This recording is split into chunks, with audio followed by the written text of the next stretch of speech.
Mavuto a Nankalize.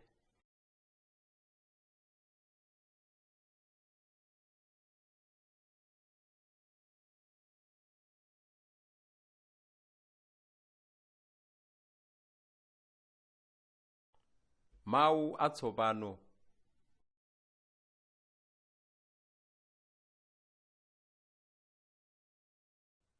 Kangaude.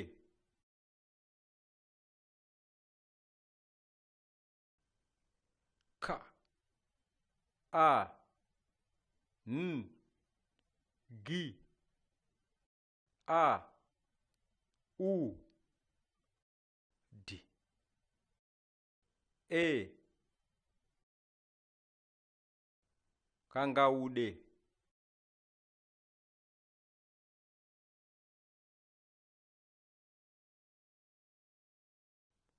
Mabulosi. M. A. B. U. L. O. S. I.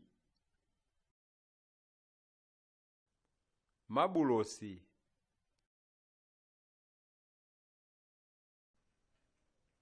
Nankalize. N. A. N. Ka. A. L. I. Z. E. Nankalize.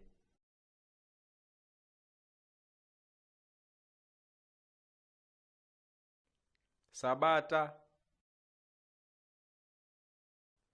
S. A.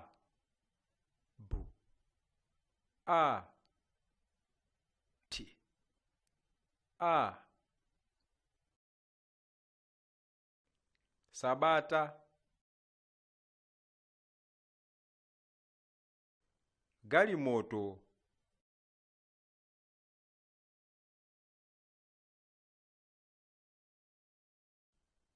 Gi. A. L. I. M. O. T. O.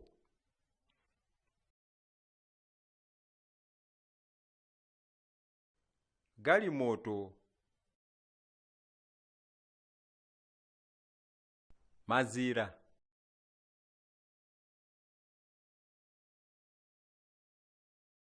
M. A.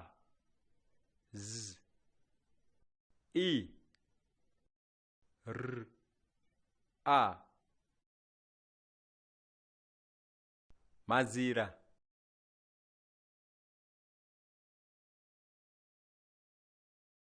Sitolo. S. I. T. O. L. O. Sitolo. Nsapato. N.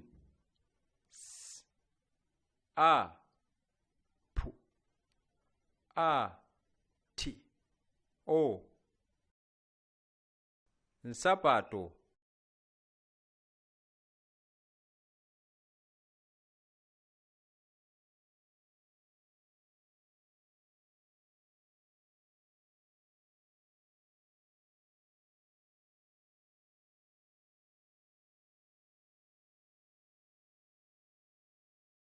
Mwamwayi Nankalize anayikira mazira 150 ndipo anayikira mazira awa kwa masabata awiri ndi masiku angapo kufikira atagogomoledwa.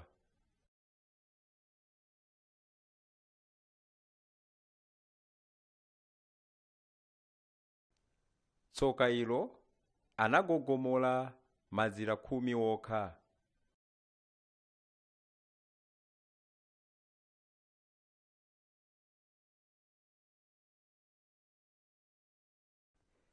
Mwamwayi ana onse anali athanzi ndipo aliyense anali ndi mapazi 8 am'magulu awiriawiri.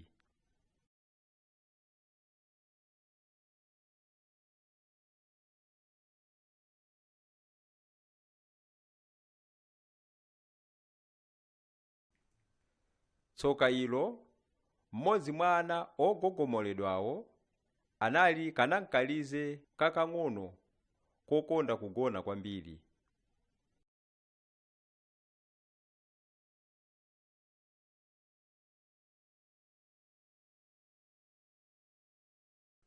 Mwamwayi anawo amakula tsiku lililonse ndipo aliyense wa iwo amawonjezekera mapazi 2.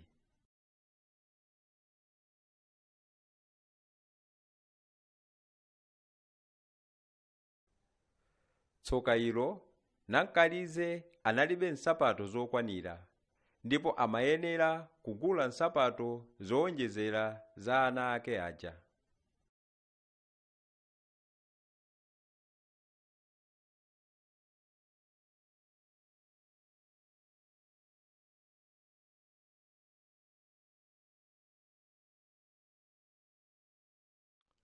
Mwamwayi mayi Silika wopanga nsapato anali ndi chisitolo chachikulu.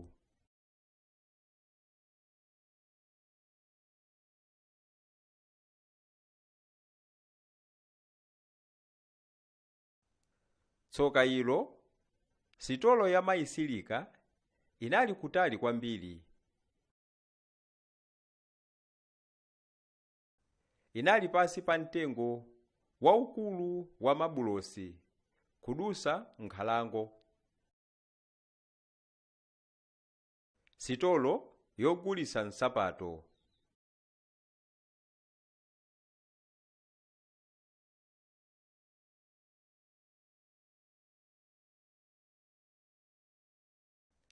Mwamwayi mayi Nankalize adanyamuka mmawa kwambiri kupita ku shopu ya mayi Silika kuti iwo ndi ana awo atetezedwe kukutentha kwa zuwa.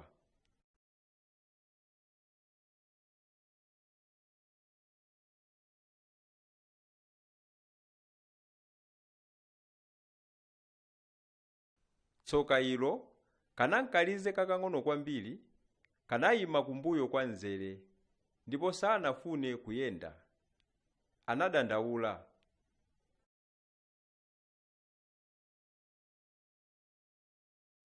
Kukhala ndi miyendo yambiri sikutanthauza kuti ndingayende mwachangu.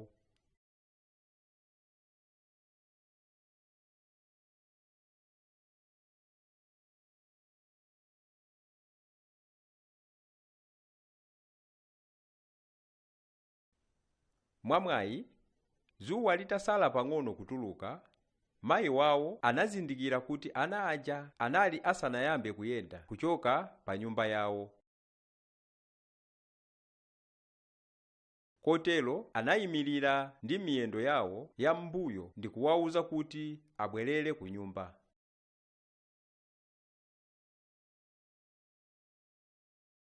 Tsoka ilo anawo amamerabe miyendo ina yowonjezera ndipo tsopano amafuna kupita kukasaka akangaude.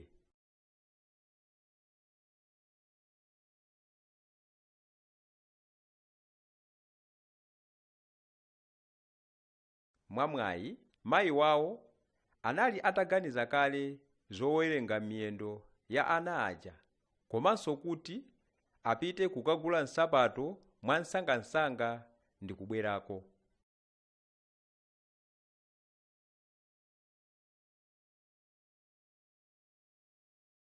Tsoka ilo nthawi zonse mwana akayankhula kanthu amayi aja amayenera kusiya kaye kuwerenga kenako ndi kuyiwala ndipo amayenera kuyambiranso kuwerenga mobwerezabwereza.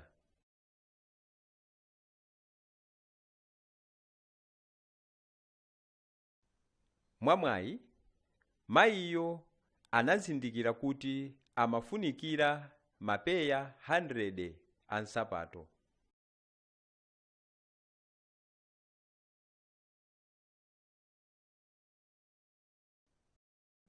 tsoka ilo Nankalize amayiwala msanga. Anayiwala kuti ndi nsapato zingati zomwe zimafunika ali pakati pa ulendo, ndipo amayenera kubwereranso kwawo.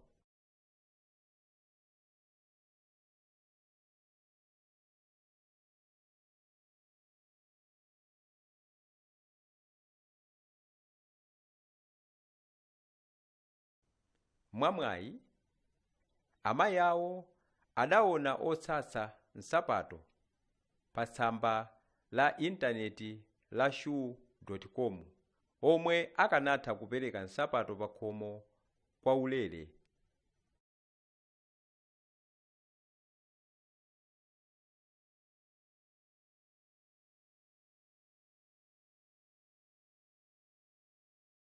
Tsoka ilo kupereka katundu kumatha kutenga masiku ambiri, ndipo anada nkhawa kuti ana ake azakhala ndi mapazi ochuluka pa nthawi imene nsapato zizafike.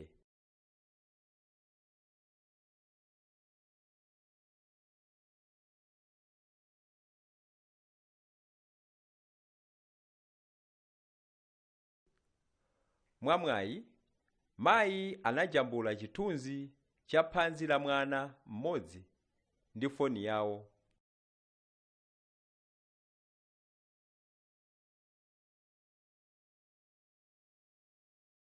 Anawafotokozera wogulitsa nsapato aja kuti ana a Nankalize amamera mapazi awiri tsiku ndi tsiku.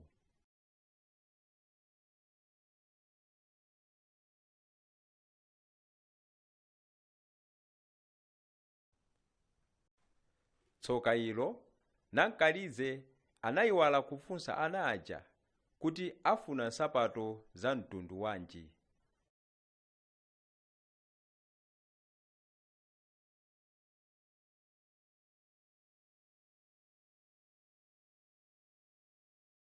Mwamwayi wogulitsa nsapato uja anabwera pa chigalimoto cha mtundu wa lole chachikulu mmene munali nsapato zonse zimene amafuna.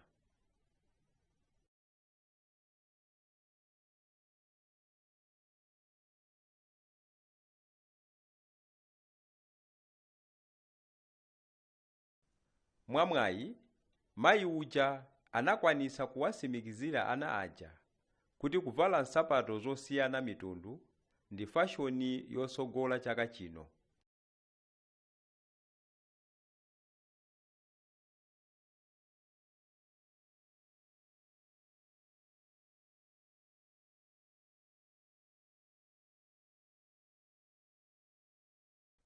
Mafunso.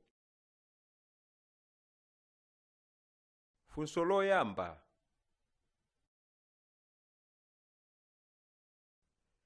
kodi Nankalize anagogomola mazira angati?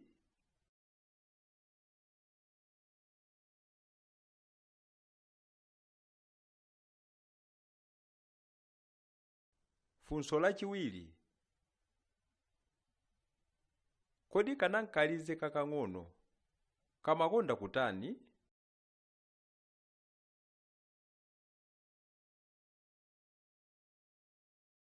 Funso lachitatu: kodi ana a Nankalize amawonjezera mapazi angati pa tsiku?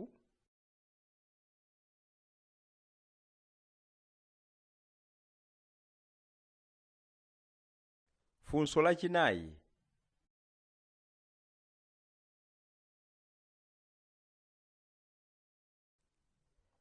amayi akuwerenga chiyani, sapato kapena miyendo ya ana?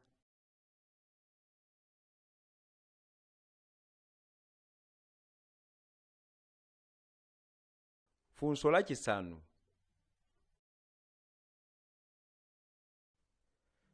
tchulani mwini wa sitolo yogulitsa nsapato.